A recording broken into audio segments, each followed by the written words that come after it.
ശർക്കര അമ്മ ശ്രീഭദ്രയ്ക്ക് മീനഭരണി മഹോത്സവമായി നാടെങ്ങും അമ്മ തന്നാമങ്ങൾ വാനോളം പാടി സ്തുതിക്കുകയായി.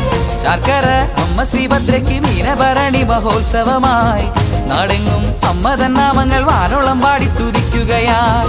തൂക്കവിൽ അമ്പല ചുറ്റുമങ്ങാപ്പൊലി തൂകിക്കുതിക്കുകയായി. തൂക്കവിൽ അമ്പല ചുറ്റുമങ്ങാപ്പൊലി തൂകിക്കുതിക്കുകയായി. ഉത്സവം കാണാൻ 1 കോടി ഭക്തജനങ്ങളും എത്തുകയായി. ഉത്സവം കാണാൻ 1 കോടി ഭക്തജനങ്ങളും എത്തുകയായി.